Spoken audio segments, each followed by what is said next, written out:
Hola, bueno, antes que nada los saludo.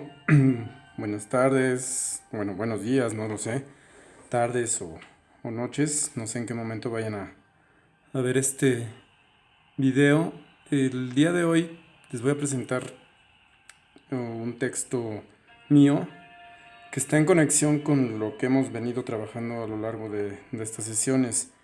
Les voy a enviar este documento, que es una versión en español de un texto que publiqué en un libro colectivo hace un par de años. Ahora lo voy a señalar más adelante cuál es este libro. Eh, de hecho, el, el texto se llama Fútbol Mexicano. Inicialmente así se llamaba: Fútbol Mexicano, Historia, Rivalidades y Televisión. Eh, Escrito por mí. Y apareció una versión que se llama el texto, el libro The Palgrave International Handbook of Football and Politics. Ahí yo escribo el capítulo que está dedicado precisamente a México. Entonces aparece con el nombre de México. Ay, perdón, es que se me cayó algo aquí. Con el nombre de México el capítulo, pero originalmente lo había escrito con este título, ¿no? Entonces, bueno, se los voy a enviar y espero que lo puedan comentar y ver qué les parece, ¿sí? ¿Qué dice este texto? Básicamente lo que está intentando es hacer una crítica a lo que yo denomino la historia oficial del fútbol mexicano, que está planteada de forma lineal, a veces libre de cualquier contradicción, ¿no? Y de ambigüedades. En particular el libro de Sid Mulet, el libro de oro del fútbol mexicano, es canónico, ¿no? Este libro se editó en 1962 sobre el fútbol nacional, que habla de básicamente, o por lo menos en una primera parte, sobre los orígenes ingleses, la transición hacia el dominio español y finalmente la mexicanización y masificación del mismo. Que como verán, no es que yo esté criticando que no haya sido así, sino más bien los énfasis que se están otorgando a la historia. Les voy a dejar de hecho un video también que lo van a ver, que es de la editorial Clio, que pues precisamente retrata esta eh, idea, ¿no?, que estoy planteando aquí, y esta crítica sobre de este tema en particular, ¿no? Entonces, bueno, déjenme hacer un poco más pequeña esta imagen para que se puedan... ¿Qué es lo que estoy diciendo yo en este texto? Que la historia del fútbol mexicano es contradictoria, porque se ha desarrollado o se desarrolló y se sigue desarrollando en diferentes planos, y por lo tanto es más importante entender los terrenos cultural, político, social y económico en los que pues obviamente el fútbol se desenvolvió, y que al mismo tiempo, de manera digamos dialéctica y paradójica, aportó para el desarrollo de estos otros terrenos o planos, ¿no?, el cultural, el político, el social. Es decir, que los deportes y en particular el fútbol pues contribuyó también a estos terrenos, ¿no? Eh, Pongo énfasis precisamente en el entorno social y cultural de las colonias europeas y norteamericana, que conformaron una especie de socialité, que es un término, digamos, más o menos conocido, ¿no? Está en francés, pero que significa pues la élite, ¿no? La crema innata de la sociedad, la socialité es entendida así, ¿no? Como la parte, digamos, económicamente más alta de un país, ¿no? Entonces yo digo que en el siglo XIX y, 20, y finales del siglo XIX y principios del siglo XX, pues se creó una especie de socialité deportiva, ¿no?, de élite, que desarrolló, en la cual se pudo desarrollar obviamente el fenómeno deportivo en nuestro país. Eh, las redes educativas confesionales, es decir, las religiosas, básicamente las jesuitas y y maristas de la época y sus estrechas relaciones con algunos centros educativos europeos, especialmente de Inglaterra, fueron en este sentido muy importantes en el proceso de la deportivización mexicana. Esto es solamente la introducción y voy a desarrollar con mayor detenimiento y con mayor detalle estos elementos, ¿sí? Y también observen un poco las ilustraciones que estoy poniendo, las imágenes, para que puedan de alguna u otra manera también tener una idea de qué estoy hablando, ¿sí? Eh, Estoy moviéndome porque las imágenes y el texto también están en diferentes espacios de la pantalla. Posteriormente, digo yo también por las características específicas de la colonia española, ¿sí? Esta colonia que no solamente es la que llegó durante y después de la Guerra Civil Española, sino la que ya estaba consolidada previamente, e incluso ya desde el siglo XIX, ¿sí? Y a principios del siglo XX, fue la que permitió la transición de este socialite fútbol, de este fútbol de élite, de este fútbol incluso de alguna u otra manera aristocrático, pudiéramos decir, hacia el gran público, ¿no? Esta colonia española fue la que fungió de alguna u otra manera como la bisagra de transmisión o de movimiento desde la élite, ¿no? Desde arriba hacia abajo en la sociedad mexicana, ¿no? Eh, lo cual permitió que se fuera perfilando el gran público durante las primeras décadas del siglo XX y también ciertos rasgos básicos ya de las rivalidades que posteriormente se consolidarían en una pues, segunda mitad del siglo XX, ¿no? A partir de los años 50 en adelante. Ya lo vamos a ir viendo con un cierto detenimiento este proceso.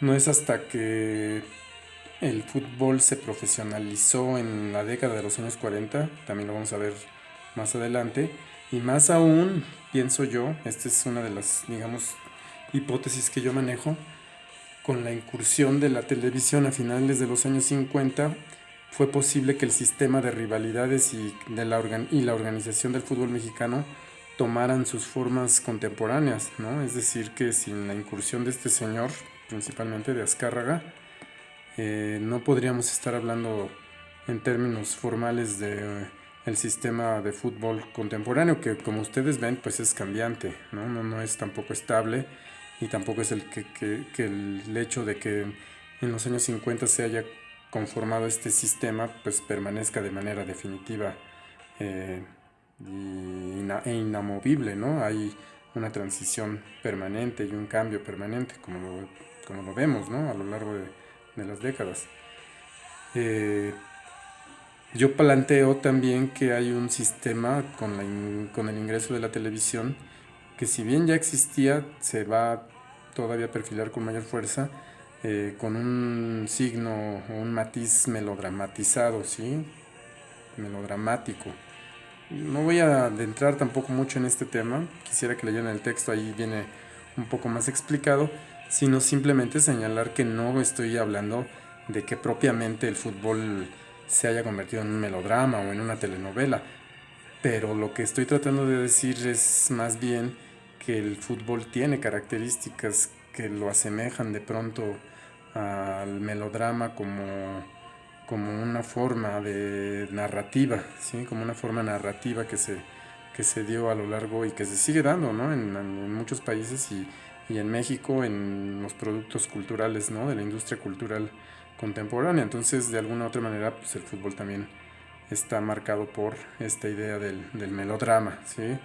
Entonces, en este sentido, lo que digo es que los aficionados dan sentido a sus afinidades futboleras, pero simultáneamente son capaces de recrear valoraciones sobre, entre otras cuestiones, la familia, los roles de género, tan preciados evidentemente por esto que se llamó el proyecto modernizador mexicano, ¿no? Que fue impulsado durante el régimen priista desde los años 20 hasta, pues digamos que los años 70 por lo menos, ¿no? Ya no sé si incluso hasta los 80, pero sí quedó de alguna otra manera muy marcada esta idea de los roles de género, de la familia en este proyecto de modernización mexicana o modernizador mexicano. Bueno, la primera parte, el socialité fútbol, ¿no? Que yo le llamo en el texto, que es la primera fase, digamos, del desarrollo propiamente del fútbol mexicano. Yo digo que existe una obsesión historiográfica por rastrear los orígenes, y el texto, como ya les había mencionado, de Sidi Mulet de 1962, el libro de oro del fútbol mexicano, es ejemplo clásico de esto, ¿no? Eh, Básicamente, si ustedes ven, lo que se rescata nada más es así: el primer partido que se jugó en Orizaba, el primer partido que se jugó en Pachuca, e incluso esta disputa de que si fue primero en Pachuca, que si fue primero en Veracruz, en Orizaba o en algún otro lugar. Esta idea de que si se encuentra dónde fue el primer juego es en donde entonces podríamos explicar la historia. Yo digo, bueno, pues sí, de alguna u otra forma es relevante saber en dónde se desarrollaron, cuándo se desarrollaron estos fenómenos, ¿no? Pero no obsesivamente estar buscando eh, una explicación en que si se jugó o no se jugó primero en un espacio o en otro, pues no va a darnos realmente la explicación compleja del fenómeno, ¿no? Y de las múltiples contradicciones y ambigüedades y de una serie de, este, pues incluso de elementos que no son entendibles a simple, digamos, vista, ¿no? Que conformaron al fútbol mexicano. Pero bueno, yo digo que es más importante que los orígenes, la explicación del contexto, o bueno, esto que podemos llamar el contexto social, económico y político en el que se desarrolló el fútbol a finales del siglo XIX en nuestro país, ¿sí? Eh, ¿Qué es este contexto y qué, digamos, qué contenía este contexto? Bueno, pues en primera instancia diferentes colonias extranjeras que se ubicaron en nuestro país bajo la lógica también modernizadora del porfiriato, ¿no? Del porfirismo. Jugaron un papel fundamental, obviamente, con las colonias inglesas, pero también estaban ya de manera muy marcada los estadounidenses, los franceses, ¿no? Y de hecho, ideológicamente tal vez el régimen porfirista es mucho más cercano al pensamiento francés que al de cualquier otro país, pero la influencia económica inglesa y estadounidense tal vez fue mucho más marcada en alguna medida, ¿no? También los alemanes ya estuvieron aquí y los españoles, ¿no? Como ya dijimos, algunas otras minoritarias como los canadienses, los italianos, ¿no? Que también estuvieron llegando de manera constante, pero no tan, digamos, marcadamente como en otras regiones del mundo, ¿no?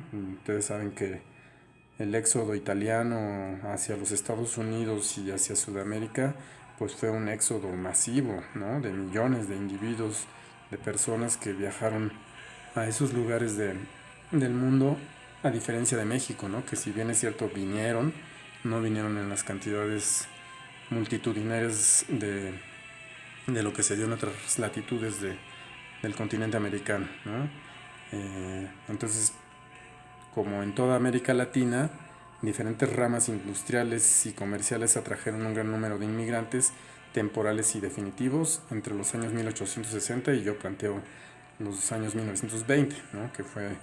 Que digamos que es el periodo que quiero que le pongamos más atención, ¿no? Entre los 1860 y 1920. Entonces, también hay que hacer nuevamente el énfasis de que no fue en los números y en las cantidades en los que se desarrollaron en Uruguay, Chile, incluso Argentina, Brasil, ¿no? Pero digamos que sí, vino un buen número de personas del continente europeo a México.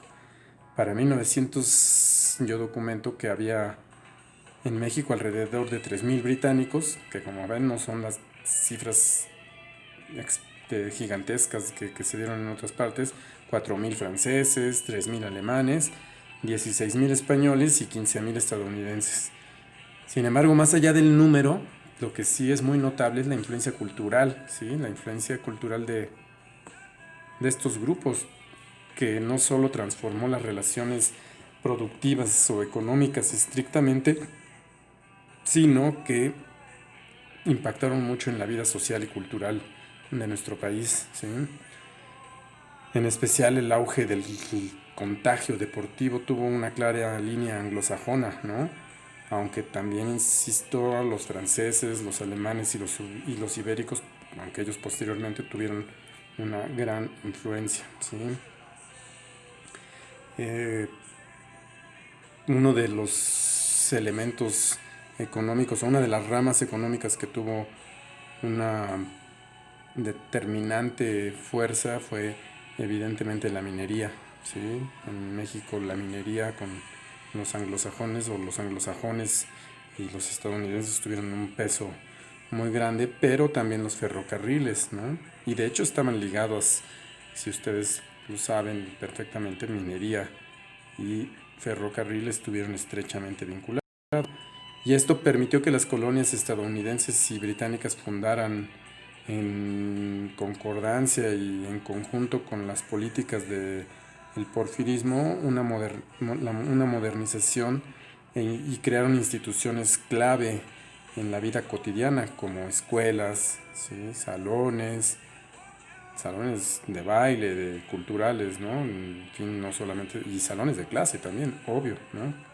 Escuelas, templos religiosos y clubes sociales. Aquí pues el énfasis también es en la idea de los clubes sociales porque de ahí van a salir también los clubes deportivos, ¿no?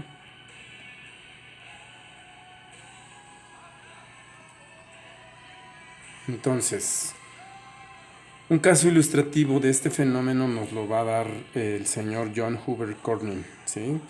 Que como muchos de los integrantes de las colonias anglosajonas desarrollaba actividades sociales y económicas entre las que se incluían las deportivas. Este señor es un señor, digamos que no definitivo ni trascendente en la historia del deporte mexicano, pero sí es paradigmático de esto que yo llamo, insisto, la socialité deportiva y en particular del socialité fútbol, aunque él no fue practicante de fútbol, ¿no? Pero ilustra este proceso de esa manera, porque este hombre tenía diversas actividades, era una especie como de antropólogo, lingüista aficionado, daba clases de inglés en una escuela, ¿no? Y de español, este, daba aparte también clases artísticas, si mal no recuerdo, de algún tipo de baile o de pintura, no estoy muy seguro exactamente qué, pero digamos que desempeñaba muchos papeles de influencia cultural en nuestro país y al mismo tiempo, y de ahí que sea importante esto, fue el fundador del primer diario deportivo mexicano específicamente, que fue el Mexican Sportsman, que ustedes si lo rastrean en la hemeroteca nacional virtual de la UNAM, van a poder ingresar a los volúmenes que están contenidos en ese acervo. Y pues por eso digo que de ahí la importancia a la referencia de Corning, porque se convirtió en el primer editor de esta revista de deportes en México por allá de los años 1895, 96, ¿no? Este de hecho es un volumen que si ustedes ven fue editado en 1896, entonces ya de alguna u otra manera pues ustedes pueden ver el impacto que tuvo de alguna u otra forma este tipo de publicaciones que fueron conformando una digamos idea y una sociedad que cada vez se abocó más a la práctica deportiva, no solamente en el ámbito del fútbol, ¿no? Sino prácticamente todo. Él era de hecho muy asiduo al ciclismo, ¿no? Incluso también fue promotor de ciclismo y comerciante de bicicletas en nuestro país. Entonces, bueno, él es un ejemplo de eso. Lo van a poder ver en el texto con mayor claridad, pero bueno, pues se los estoy señalando aquí. Ahora bien, para cualquier efecto, aquí lo que importa y es relevante señalar es que el proceso modernizador durante el porfirismo, o como Beasley, un autor que ha estudiado mucho este periodo, lo denominó, fue la persuasión porfiriana, creó un entorno colonial en que los migrantes extranjeros y pobladores nativos, o por lo menos de origen nacional, interactuaron de forma contradictoria, ambigua y de ninguna manera lineal en la consolidación del deporte y del fútbol en particular. Es decir, que no hay así esta línea que trazan los historiadores oficiales sobre de cualquier deporte, es decir, que se originó en tal punto y después pasó así, bla, bla, bla, y no hay ninguna contradicción ni ningún tipo de elemento que vaya y venga en algún sentido incluso contrario al de la instalación del deporte. Hay deportes que pegaron, por decirlo de alguna manera, y hay deportes que no pegaron. Entonces ahí hay una explicación todavía no dada, ¿no? Porque el cricket en México, a pesar de que se instaló y de manera antes incluso que el fútbol, no logró el remo, ¿no? Las regatas, no lograron, digamos, afianzarse en el entorno nacional a diferencia del fútbol o de otros, el boxeo o el béisbol, ¿no? Entonces, bueno, pues esa es una de las explicaciones, perdón, uno de los elementos que yo quiero dar en esta explicación. Ahora bien, aunando un poco a esto que les digo, lo que podemos decir en todo caso, o señalar, es que el contexto social porfiriano permitió el desarrollo de una especie de socialité fútbol, ¿no? De fútbol aristocrático, elitista, en el que sus espectadores eran aún todavía indiferenciados de sus practicantes, ¿no? Los que practicaban el deporte básicamente eran los mismos que observaban la práctica, ¿no? O sus allegados más cercanos, ¿no? Por lo tanto, no lograban diferenciarse plenamente tampoco entre footballers, entre jugadores de fútbol en sus diferentes versiones, porque bueno, como ustedes saben, pues el fútbol tiene las versiones rugby principalmente, pero en México también empezó a desarrollarse el fútbol americano y obviamente el fútbol asociación. Entonces, no hubo todavía claridad en este tipo de momento. En este momento todavía no hubo claridad, no había claridad de quién practicaba qué tipo de fútbol y tampoco se diferenciaban claramente entre los que jugaban cricket o los que jugaban béisbol o los que jugaban o los que remaban o los que apostaban. Es decir, que de alguna u otra manera los practicantes de los deportes eran practicantes indiferenciados, ¿no? Es decir, que practicaban todos los deportes de manera más o menos simultánea. Incluso a veces jugaban uno y inmediatamente jugaban otro y se cambiaban, o no, ni se cambiaban, yo supongo, de ropa ni de equipo. Y simple y sencillamente pues empezaban a jugar otro juego. Entonces, de alguna u otra manera, pues es lo que les digo. O sea, no es tanto así como que se fueron a jugar un día fútbol y ese fue el primer partido de fútbol. Probablemente habrían ido a jugar cricket y después se pusieron a jugar fútbol. No lo sé. Estoy un poco exagerando, pero que ese es un poco el sentido de lo que les quiero dar. Todavía era indiferenciado este proceso. Entonces el nacimiento del fútbol mexicano, como se ve, no es tal, ya que su práctica se inscribe indeterminadamente en relación a otras prácticas de ocio, deportivas e incluso artísticas, ¿no?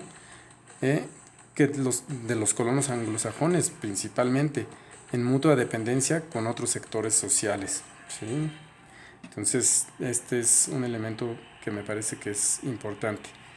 La colonia angloparlante, por lo tanto, creó un pequeño circuito de socialité fútbol que giró, por supuesto, en una primera instancia alrededor de la Ciudad de México.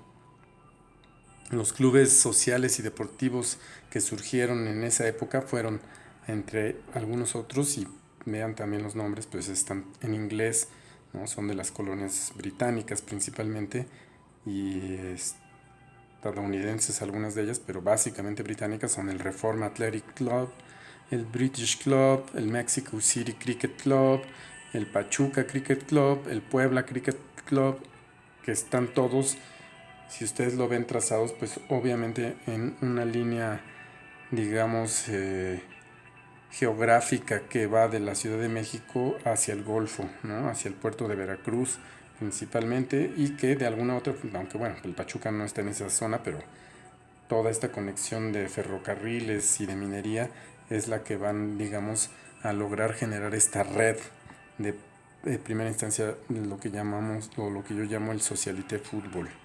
Sí, bueno, pero no fue solamente este elemento el que dio pauta para el contexto inicial de creación y de consolidación del contagio deportivo y futbolero en México. Otro de los elementos claves, y yo lo denomino el Pupils Football, es el papel de las instituciones escolares católicas, ¿sí? Digo yo en el texto, aparte de los ingleses, otros grupos de inmigrantes europeos y de mexicanos de la élite que estudiaron en el extranjero jugaron papeles importantes en la consolidación de los deportes como parte del horizonte civilizatorio nacional. Recuerden aquí a Norbert Elias, ¿no? Lo estoy poniendo entre comillas porque eso es precisamente a lo que me quiero referir, ¿sí? Los casos de las órdenes católicas de los jesuitas y maristas son básicos para entender el impulso futbolístico mexicano durante y después de la Guerra Civil Revolucionaria. Influyentes y poderosas familias de la élite mexicana porfirista enviaban a sus hijos a estudiar a colegios católicos, especialmente los colegios jesuitas de Stonyhurst y Beaumont. Tales son los casos de las familias Escandón Amor, Rincón Gallardo o Gómez Parada. Este es un tema que incluso yo creo que es un tema para todos aquellos que quieran seguir estas líneas, porque ha sido prácticamente no ha sido investigado la influencia de estos colegios en México, ¿no?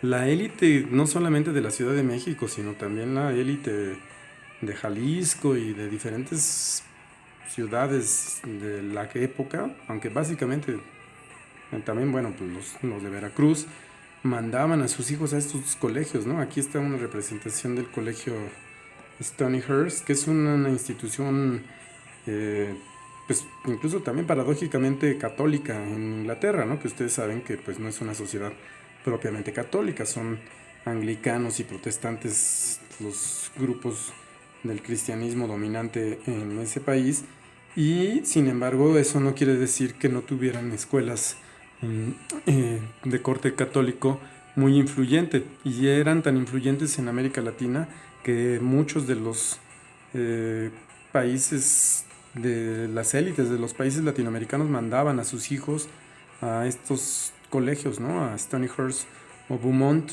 ¿sí? Tales, les digo, como los casos de estas familias de muy acaudaladas como los Escandón Amor o los Rincón Gallardo, ¿no? Entonces, de alguna u otra manera, pues este estudio está todavía pendiente, ¿no? ¿Cuándo fueron? ¿Cómo se estudiaron? ¿Cómo se entrenaron? Escolar, académicamente, pero también física y deportivamente, ¿no? Entonces, este tema creo que puede ser algún tema que alguien en un momento dado de ustedes pueda investigar de manera más detallada, y que simplemente yo menciono como un elemento más de la configuración a finales del siglo XIX de este espacio, de este contexto social y cultural en el que se desarrolló el fútbol en México. Este es el ejemplo, ¿no?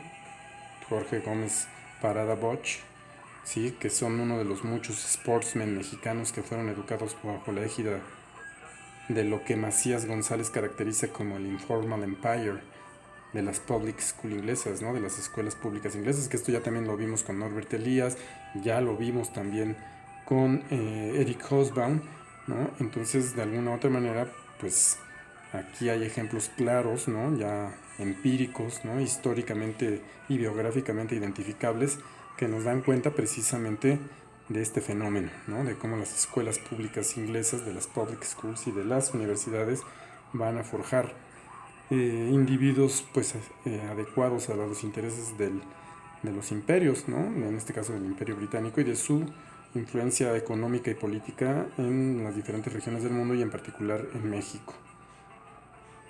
Sin embargo, las órdenes jesuita y marista tenían ya desarrollado un fuerte sentido deportivo, y pensaban ellas que utilizando la actividad física o utilizaban la actividad física como un elemento aliado de este proceso educativo en general. Los maristas de hecho consideraban fundamental la recreación deportiva, ¿no? La actividad física, y consideraban que el patio era una extensión técnicamente del salón de clases. En los patios y en los llanos, ¿no? En los espacios abiertos de las escuelas se practicaba de manera regular y sistemática actividades físicas y posteriormente deportivas en las escuelas maristas. Ellos consideraron y han considerado de alguna u otra manera estas actividades como fundamentales y complementarias y básicas para el desarrollo de los niños en su aprendizaje, ¿sí? Y de los adolescentes, obviamente. En síntesis, con el impulso combinado, digo yo, de las escuelas católicas en México y de la formación recibida por la élite en los centros educativos ingleses, las redes de la socialité extranjera y nacional y la interacción de los mexicanos con los trabajadores foráneos de cuello blanco y azul, especialmente de las compañías ferroviarias y mineras, el terreno del contagio futbolístico en el México porfiriano fue posible, ¿sí? Aquí una imagen del inicio del club Atlas de fútbol, que estuvo influenciado también por este fenómeno, ¿no? Algunos de ellos fueron a escuelas inglesas a entrenarse, a educarse, y de ahí que hayan regresado con conocimientos de los deportes, entre ellos el fútbol, ¿sí? En este ámbito social y cultural, el fútbol fue creándose como un elemento más que conformó el imaginario nacionalista mexicano, como narrativa y práctica social simultáneamente al hecho que los ingleses y los mexicanos de la élite aristocrática porfiriana dejaron de hegemonizar el fútbol. Los estudiantes y trabajadores de las clases medias y populares mexicanas fueron ganando terreno en la práctica del mismo, ¿sí? Aquí vamos a ver cómo está el enganche ya precisamente que les mencionaba yo con los españoles, porque son ellos los que van a generar este entorno muchísimo más ya hacia abajo de de la escala social, ¿no? Ya no va a quedar incrustado solamente en la élite o en el mundo de la socialité mexicana de aquella época. Sin embargo, como digo yo, este tránsito hacia la masificación y a la popularización estuvo mediada precisamente por otro de los grandes grupos de inmigrantes, los españoles. ¿Qué diferencia había entre los españoles y los ingleses? Pues la naturaleza misma de las actividades económicas y cotidianas que realizaban unos y otros. Básicamente los ingleses están incrustados en una forma como de, digamos, ¿no? En una forma enclave, ¿no? El enclave es una forma económica muy específica en donde la relación social con los habitantes nativos pues no se da, técnicamente hablando, o se da de manera muy de manera muy marcadamente diferenciada, ¿no? Diferenciada muy socialmente entre clases sociales e incluso étnicas, ¿no? Entonces eso los ingleses era muy claro, pero con los españoles por la incluso cercanía del idioma, ¿no? Del lenguaje, pues va a marcar también una diferencia. Ellos, si bien es cierto, había un sector muy poderoso también económicamente, muchos de los trabajadores de los españoles eran, y aquí lo digo, ¿no? A diferencia de los ingleses, la inmigración española tenía una heterogeneidad social y económica mucho más marcada. Algunos se consolidaron como grandes empresarios, pero muchos de ellos fueron asalariados que buscaban mejorar sus condiciones de vida, las condiciones de vida de su tierra natal, ¿no? Y por eso emigraban a regiones como las americanas. Y entonces de alguna u otra forma la cercanía tanto de clase como de idioma, en fin, hizo que los españoles se convirtieran en una colonia muy diferente a la colonia inglesa, ¿sí? Uno de los clubes que se crearon en aquella época inicialmente o a inicios del siglo XX fue el Club España, ¿sí? Y fue uno de los que iniciaron la transición. Este equipo fue fundado sin un campo de juego, no tenían un estadio ni siquiera en dónde jugarlo y prácticamente no tenían condición alguna para desarrollar el fútbol. Esto es diferente, o marca una diferencia clara entre lo que los clubes y los ingleses, ¿no? De los clubes españoles y los ingleses.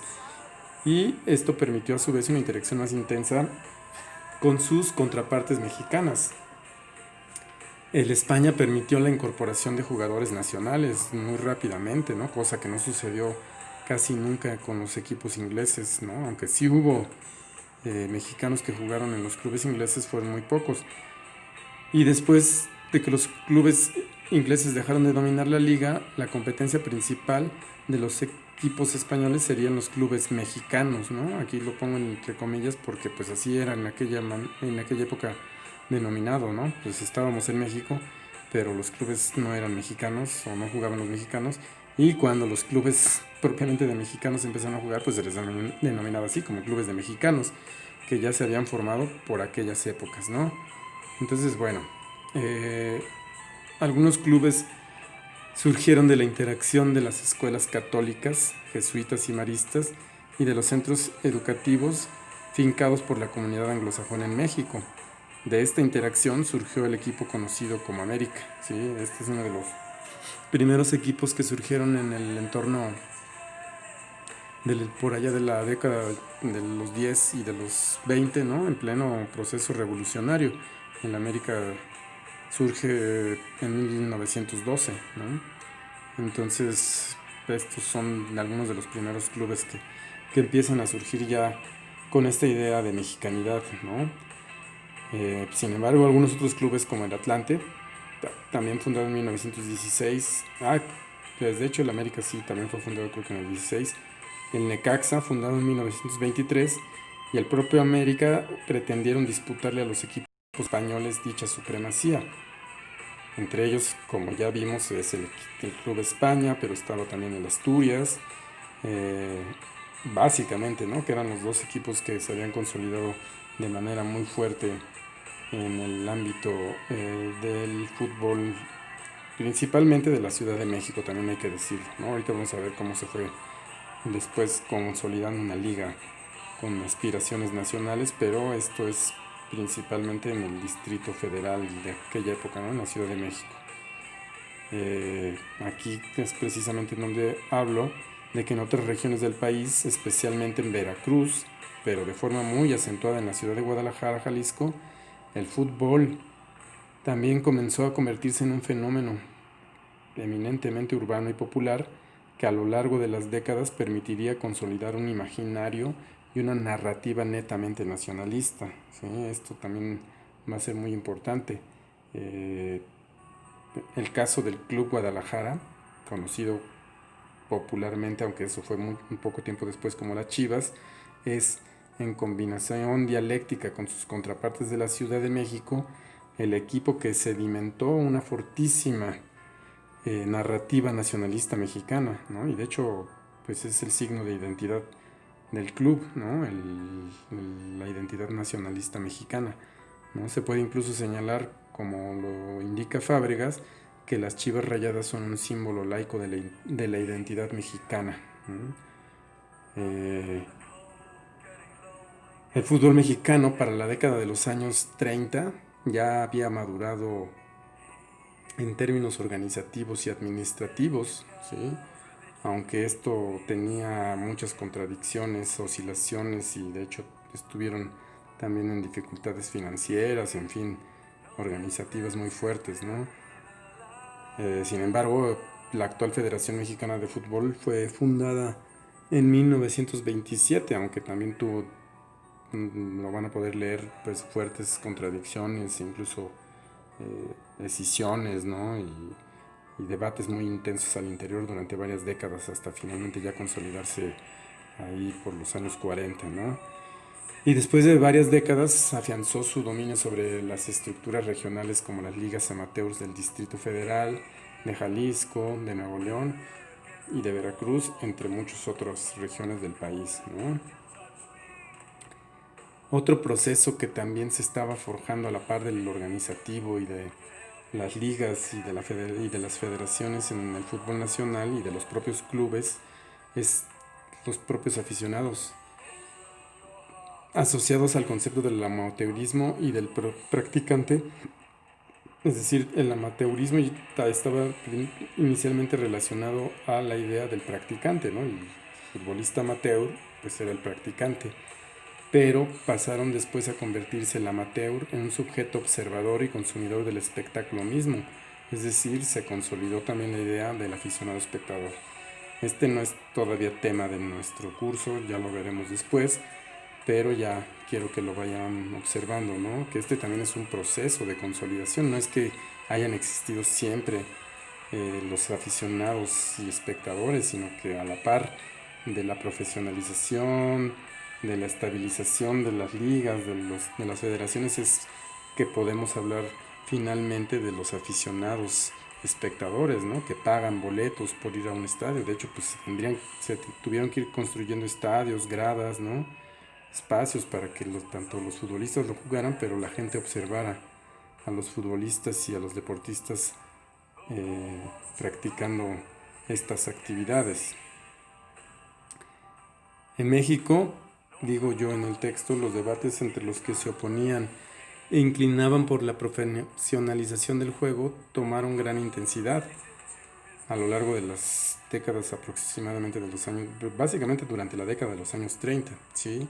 Así, en 1943, la profesionalización venció a la resistencia amateur y se consolidó finalmente una liga con aspiraciones nacionales, ¿no? Entonces, en 1943 surge la liga y, pues vean aquí el encabezado de un diario, como da cuenta del inicio del campeonato de fútbol 1943-44, que es en estricto sentido el primer campeonato profesional que se da de manera ya sistemática y formal en el México del siglo XX. Ahora bien, esto dio pauta de alguna otra manera al sistema, digo yo, de rivalidades futboleras en México. Precisamente en el periodo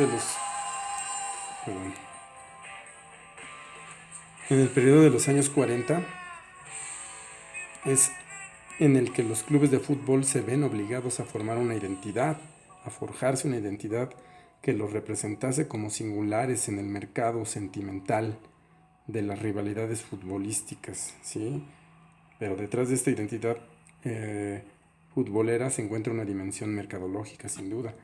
Al ser ya clubes profesionales, empresas como tal, pues los clubes van a intentar forjarse una identidad que les diese, pues obviamente, una ventaja comercial respecto a los otros en este conjunto que se va a llamar Liga de Fútbol, ¿sí? En términos de su organización, el fútbol mexicano se transformó radicalmente para estas fechas. Las ligas que en un inicio habían surgido de manera local y regional y que fungían como instancias más importantes de la organización futbolística, pero con la llegada de la liga profesional, pues el 13 de diciembre de 1948 la Liga Mayor, ya profesionalizada, y la Federación Mexicana de Fútbol Asociación volvieron a unirse para finalmente establecer la Federación Mexicana de Fútbol, que hasta nuestros días sigue siendo la instancia organizativa máxima del fútbol mexicano, bajo premisas eminentemente capitalistas y empresariales. Entonces esta liga y esta federación pues ya van de alguna u otra manera a consolidar un sistema estrictamente mercantil y capitalista en el fútbol nacional.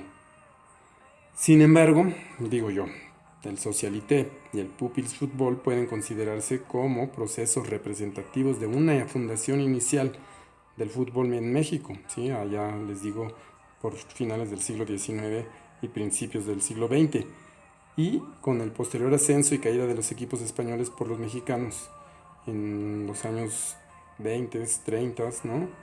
Pero ya en el 43, con la profesionalización, se consolida la organización del fútbol mexicano, efectivamente. Pero, digo, será el proceso de la llegada de la televisión, específicamente de Telesistema Mexicano, ¿sí? Esta empresa predecesora a Televisa, ¿no? De hecho es la mamá de Televisa, Telesistema Mexicano. Posteriormente Televisa será el más importante en la consolidación del proceso de profesionalización del fútbol mexicano. Su llegada va a marcar una nueva especie de fundación, una nueva fundación en el fútbol nacional. ¿Por qué lo digo? Pues porque la televisión mexicana fortaleció los criterios de profesionalización y racionalización instrumental al espectáculo del fútbol que marcarían su derrotero institucional ya de forma definitiva y casi como lo conocemos en la actualidad, ¿no? La influencia, digo yo, y escribo en este texto, que cada vez mayor de la televisión en el campo futbolístico permitió en una primera instancia, pues obviamente por los alcances de la televisión misma, la ampliación de una base de seguidores del deporte y de cada uno de los clubes, ¿no? En una escala sin precedentes, ¿no? No quiere decir que no existieran ya otros elementos como la radio e incluso como el cine, que de alguna u otra manera proyectaran al fútbol y a los clubes deportivos, ¿no? Y en particular de la Liga Profesional de Fútbol. Pero la televisión pues va a generar una escala no vista previamente, ¿no? Esto obviamente va a tardar algún tiempo, puede ser nada más así en el momento que llega la televisión, porque pues ustedes saben, México de los años 50 y 60 no era una sociedad que tuviera todavía aparatos televisivos en todos sus hogares, sino que a lo largo de precisamente esa década de los 60 y ya también de los 70, pues la televisión fue incursionando cada vez más en el ámbito doméstico y por lo tanto la base tanto de seguidores de otros productos culturales como las telenovelas, pero en particular de los deportes y mucho más específicamente del fútbol, creció de manera muy muy sensible con la televisión, ¿sí? Así digo yo, el fútbol televisado creó casi de la nada una nueva forma de observar el fútbol que básicamente implicaba no salir de casa para ver los encuentros. Piensen, parece como muy obvio y natural, ¿no? Decir, bueno, claro, eh, ver fútbol pues es ahora sinónimo de prender la televisión, pero cuando no había televisión, pues para ver y observar un partido de fútbol uno tenía que ir al estadio a ver el partido. Entonces, pues quienes podían acceder al estadio eran una minoría. Con la llegada de la televisión, pues evidentemente creció el número de personas que podían ver la televisión y por tanto los partidos de fútbol. Pero de igual forma, esta forma de transmitir partidos, de ver los partidos, implicó una intermediación del ojo televisivo, lo cual tuvo efectos en varios sentidos, ¿no? Es decir, pues el simple hecho de crear una nueva forma de aficionado, del aficionado televisivo o periodístico que seguía también a través de la prensa los resultados, pues dio, digamos, entre otras cosas, esta idea de que se puede seguir al equipo de fútbol desde casa. Eh, Uno de esos efectos más también fue la conformación del fútbol como un producto mercantil hecho y dispuesto para la televisión. De hecho, piensen, ver el fútbol en un momento determinado, o cómo puedo decirlo esto. ¿Ustedes creen que las personas antes de la televisión se imaginaban el fútbol como nos lo imaginamos hoy? Con una especie como de cámara, como lo vemos en la pantalla de televisión. No, porque de alguna u otra manera la gente que veía fútbol o que practicaba fútbol lo veía, digamos, a ras de suelo y digamos que su perspectiva, incluso su campo de visión era muy distinto y su campo pues imaginativo de imaginarse el fútbol pues también era muy distinto al de la llegada del fútbol que pone la cámara en una posición determinada en los estadios, ¿no? La creación misma de los grandes estadios va a generar una nueva forma de observar el fútbol y esto va a estar acompañado del ojo televisivo. Entonces, los tiempos también, los anuncios, los comerciales, el beber cerveza, en fin, se va a crear toda una suerte de afición y de pautas y de comportamientos muy específicos asociados a la televisión misma, al tiempo de esparcimiento que nos va a ofrecer la televisión. Entonces, de alguna u otra manera, pues el fútbol se integró a la narrativa televisiva y mercantil bajo criterios basados en la lógica de crear, provocar y estimular sentimientos y conductas específicas, ¿no? Yo digo, bueno, pues sí, esa lógica bien podría interpretarse como melodramática, pero también es una lógica comercial y clientelar, ¿no? Por decir solamente algunas. Ustedes ya podrán pensar y plantearse algunos otros derroteros que el fútbol tomó con el ingreso de la televisión en los años básicamente 50, ¿no? tuvo un periodo previo en los años 50, pero 50 y básicamente ya en los 60 se consolida este fenómeno. Eh, Esta capacidad de generar sentido, lo que es culturalmente es esa capacidad, perdón, de generar sentido, lo que es culturalmente relevante acerca del fútbol. El fútbol visto como un melodrama es un producto productor de sentido cultural y social. El fútbol, específicamente el profesional, es una creación mercantil televisiva que a su vez produce sentidos y orientaciones culturales y simbólicas entre sus seguidores. Quiero que comenten un poco sobre esto. ¿Qué piensan? ¿El fútbol comercializado, mercantilizado, da sentido? Televisado, el fútbol televisado. Sí, porque es un producto comercial, mercantil, pero que genera también, es productor, da sentido. ¿Sí? La gente genera, se crea emociones, siente cosas al estar observando los partidos y siguiendo los torneos. Entonces, de alguna u otra manera, dirige en alguna medida sus cotidianeidades hacia la consecución de algo que puede ser el triunfo de su propio club, ¿no? La gente genera una serie de prácticas asociadas precisamente a la práctica futbolística, ¿no? Entonces, piénsenlo. No quiero más que señalar esto y que ustedes lo vayan pensando, ¿sí? Por un lado, de hecho, podemos observar a los aficionados que se agruparon a lo largo de mucho tiempo y todavía en las porras familiares, y por el otro, el de los aficionados que se organizan en las llamadas barras.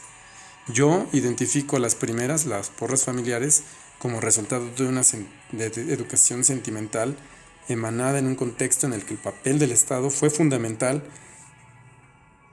y la idea de la familia nuclear fue básica para establecer las relaciones y jerarquías de género y generacionales. Esto lo vamos a poder ver igual más adelante, pero ya también váyanlo pensando. Las porras familiares surgen, se consolidan y tienen un auge precisamente en esto que podemos llamar el periodo del milagro mexicano, ¿no? Del periodo de modernización de los años 40 hasta los años 60 y 70, ¿no?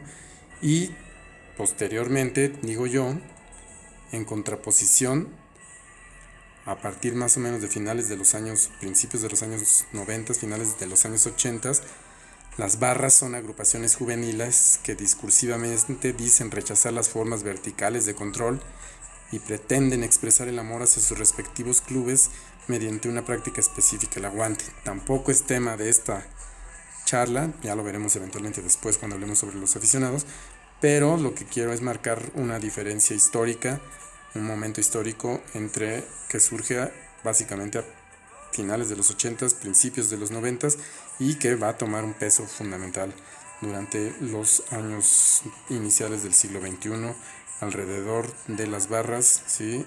Y de la idea del aguante. Finalmente, y para cerrar esta charla, la televisión encontró en el fútbol un producto mercantil de primer orden, el cual fue configurado bajo las coordenadas de la industria cultural mexicana posrevolucionaria. Ya como un producto probado, el melodrama estableció las pautas que el fútbol habría de seguir, insertando características villanas o heroicas y pretendiendo hacer de los torneos épicas de repetición cíclica que mantuviesen la tensión dramática. Y la televisión, pues obviamente sigue marcando el derrotero histórico del fútbol nacional, ¿no? Pero pues bueno, con las nuevas tecnologías que están asociadas de alguna u otra manera a la televisión, pues se están reconfigurando estos fenómenos. En el texto hay una última parte que tiene que ver con algunos aspectos de la política nacional, pero ese texto no lo quise añadir porque me parece que ya se sale un poco de la discusión, era directamente a petición del de los propios editores del libro colectivo. Y bueno, pues ahí está el texto, lo van a poder leer. Quisiera que incluso lo pudieran comentar también y ver qué les parece. Yo lo quiero dejar hasta aquí. Quisiera, insisto, que pudieran ustedes pues comentar qué les parece mi texto, cómo lo ven. Espero pronto mandar ya un nuevo texto y nuevos comentarios. Yo estoy seguro que no vamos a terminar todas las sesiones como estaban planteadas inicialmente en el curso, pero sí vamos a avanzar un buen, ¿no? Y van a todavía tener voy a poner varias charlas más, pero quiero también que ustedes pues lean intensivamente los textos, vean los documentales. Les voy a poner, les digo, para este caso, un documental de Clio sobre la historia del fútbol mexicano, y quiero que lo comparen, que lo contrapunten con mi texto, para que ustedes noten si existen énfasis distintos entre uno y otro, ¿no? Si ustedes consideran que el texto de mío, pues sí se contrapone un poco a la lógica de lo que establece el documental de Clio. Y bueno, pues esta combinación de textos con documentales pues les va a permitir a ustedes hacer finalmente un trabajo, un texto, un ensayo pues, relativo a la temática que ustedes quieran. Ya lo veremos un poco más adelante. Por lo pronto yo lo voy a dejar hasta aquí. Espero, insisto, sus comentarios en el Facebook, y pronto les subiré otro video para que puedan seguir la secuencia. Por lo pronto, perdón, les deseo que pues, sigan bien, saludables, y que nos veamos pronto pues ya en algún salón de clases. Que les vaya muy bien y hasta luego.